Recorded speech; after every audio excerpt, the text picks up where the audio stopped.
May nakita tayong bagong labas na naman ni Enwow na electric bike. Ito yung latest mga kabiyahe.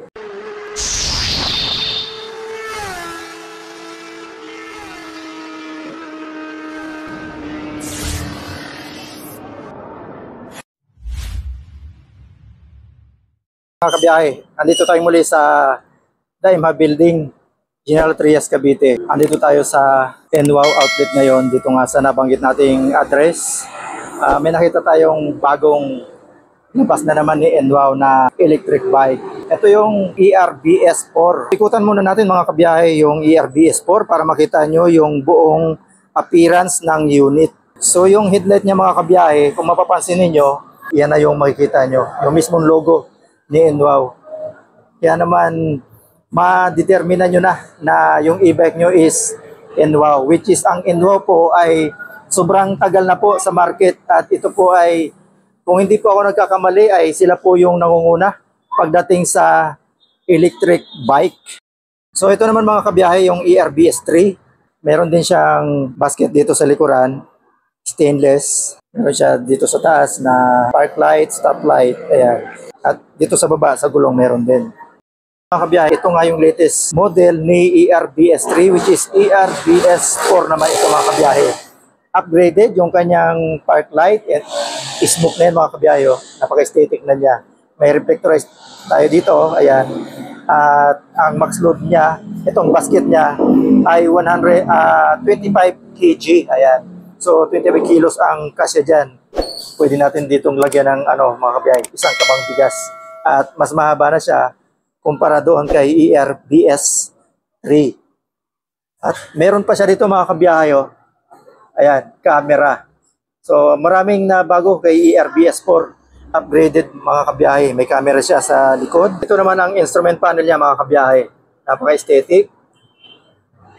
May radyo tayo dyan. Yung lagayan ng tubig para sa wiper natin mga kabiyahe. Ito naman compartment, upuan ng driver. Pero kasya dito ang dalawa mga kabiyahe. Pagka hindi kayo masyadong malaki, kasya ang dalawa dyan. Pero kung malaki naman kayo, is tama na yung isa. At may armrest pa siya dito. At meron din tayo ditong backrest na naka-foam yan mga kabiyahe. Ito yung likuran. May Enwow, aesthetic ang tsura. At dito, tingnan natin ito. Ayan. Ito naman yung battery niya. May battery tayo dito. Ayan. Dito nakalagay. At kung iwanan natin itong unit na ito, pwede natin i-switch off ito para hindi mananakaw basta-basta ng mga kawatan ngayon. Dahil may napanood tayo, pati electric vehicle pala o e-bike, dinadali na ngayon mga kabiyahe. Kaya pwede nyo i-switch off doon, mayroon siyang breaker sa loob. At ito naman yung plug-in ng charging natin. Charging cord, ayan, dito yon. At ito yung kanyang manual. Kung nawala nyo na yung booklet nyo, ito may manual ulit tayo dito. Ayan. Load capacity, 250 kg, ayan. Gross weight, ang timbang niya mga kabiyahe, 215 kg. At yung power niya ay 0.5 kilowatt. Ayan. Tingnan nyo naman mga kabiyahe yung tsura ni ERBS4 upgrade. Ayan, napaka-aesthetic ng itsura na niya. Maganda yung windshield, malaki yung kanyang wiper, parang bus na nga itsura niya mga kabiyahe. Yung windshield niya parang bus. Ayan o. At ang haba ng kanyang wiper, sakop lahat. Ayan, glass yan mga kabiyahe, glass, makapal, tempered yan. At yung side mirror natin, ayan o. Ang lapad din ng side mirror. So kitang-kita yung likod. At yung ating bubungan, hard plastic ito mga kabiyahe, na mayroon namang mga naka-brace na mga metal. Lahat ng ginamit na pangpatibay dito mga kabiyahe ay metal. So itong bubong niya, hard plastic, na hindi basta-bastang plastic ito mga kabiyahe. Hindi ito basta-bastang mababasag. Ayan o, ang kapal. Ayan, makapal yung plastic niya o. At meron din dito na kakabitan dito mga kabiyahe ng trapal. Para pagka tag-ulan, pwede natin ito lagyan ng trapal. Ayan. So napakaganda nitong bagong labas na naman ni Enwow mga kabiyahe.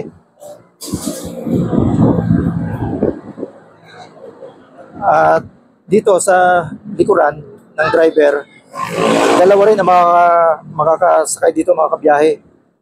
Kung medyo chubby kayo, siguro isa lang. Pero kung dalawa, ay kung medyo slim kayo, pwede dyan dalawa, maluwag pa. At saka pwede rin magpatayo pa ng bata. So kahit mga apat tayo, pwede, kasyang-kasya. At yung ating handbrake, ayan, kung ipapark natin, pwede natin i-handbrake. Meron tayo ditong dalawang remote control at dalawang susi. Ayan, napakaganda nitong bagong labas na naman ni Enwow. So nasipatan lang natin ito mga kabiyahe, kaya natin natigilan dito para maihatid ko sa inyo yung bagong latest ni Enwow, which is ito nga yung ERBS4 kulay maroon, at dalawang available dito. May kulay gray pa tayo dito, ayan. Pati yung gulong niya mga kabiyahe, ha. Naka-disc brake tayo dyan, tsaka naka-dual piston caliper tayo dyan. At ito na yung presyo niya mga kabiyahe ni ERBS4. So nabanggit natin kanina mga kabiyahe, yung unang version nito ay 59,800. Pero ito si ERBS4, dahil ito nga po ay upgraded na, may camera po ito sa likuran, iyon ay wala.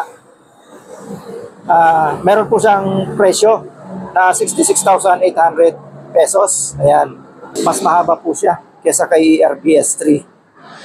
At ang battery nito mga kabiyahe, upgrade na din. Dahil dati ang ERBS3 ay 48 volts and 32 amperes. Ngayon, itong si ERBS4 ay 60 volts na, 32 amperes. So, tumas po yung kanyang voltahe. At yung battery naman niya, mga kabiyahe, ayun nga, sabi ko kanina, 60 volts and 32 amperes. At ang type ng nakakabit ngayon sa kanya ay lead acid. At meron po siyang time charging na 6 to 8 hours. At meron naman siyang power na 800 watts. Differential motor yan mga kabiyahe. Mileage, yung kanyang takbuhin mga kabiyahe per 1 full charge, 60 to 7 km per 1 full charge. Ayan. Yung kanya namang max speed, 25 km per hour mga kabiyahe. Hindi na masama para sa ganitong e-bike dahil hindi naman natin pwedeng patakbuhin ng mabilis ito mga kabiyahe, dahil ginagamit lang naman natin ito pang subdivision, pang hatid ng estudyante o mamamalingki tayo. Yan naman ang mga purpose natin ito mga kabiyahe. So kung tatalungin nyo naman mga kabiyahe, yung installment nitong unit na ito, may tatlong option tayo na down payment dito. Dahil meron po itong tatlong option para sa down payment, 10,000, 15,000 at saka 20,000 mga kabiyahe. So kung yung 10,000 ang napili natin para sa down payment, nagbibigay sila ng installment ng 6 months, 12 months, at saka 18 months mga kabiyahe. Sa 6 months, 11,000. Sa 12 months naman mga kabiyahe, 6,050 pesos na lang ang monthly niya. And then, sa 18 months naman, 4,400 na lang mga kabiyahe ang per month niya. Kung 15,000 naman ang napili nyong down payment sa unit na ito, magkakaroon po kayo ng monthly sa 6 months ng 10,000. Sa 12 months naman, 5,550. Ayan. Sa 18 months naman mga kabiyahe, 4,050 pesos. At kung napili nyo naman mga kabiyahe, 20,000, magmamonthly na lang kayo sa 6 months ng 9,050 pesos. And then, sa 12 months naman mga kabiyahe, 5,000 na lang. And then, sa 18 months naman, magmamonthly na lang kayo dito ng 3,650. So, ito naman mga kabiyahe, yung mga requirements dito sa unit na ito. Kung gusto nyong kumuha dito sa Enwow General Trias, Lema Building, General Trias, Cavite. Yun yung exact address dito mga kabiyahe. Para sa buyer natin, kailangan lang natin ng barangay clearance na naka-indicate dito is e-bike loan purpose. Ayan. At dalawang valid IDs, Certificate of Employment or Business Permit kung kayo po ay may negosyo, business permit. Kung kayo naman po ay empleyado, certificate lang po of employment. At saka dalawang or proof of billing. Ayan. Water, electric, alin man po yan. At yung dalawang 2x2 picture. Ayan po. Para po sa kukuha ng unit. At ito naman po sa co-maker. Kailangan po natin ng co-maker. Dalawang valid IDs at saka barangay clearance na ganoon din po. Na ang purpose niya ay electric bike purpose. Mga kabiyahe, kung nagustuhan nyo yung unit na ito, dito kayo pumunta sa NWOW General Trias DEMHA Building. Ayan. At maraming stock dito mga kabiyahe. At shout out sa inyo na mga nanonood. Maraming salamat sa lahat na pumapasok sa Biyahe ni Frank Facebook page at sa ating TikTok, lalo na dito sa YouTube channel natin. Hanggang sa muli, kita-kits, Biyahe ni Frank. God bless.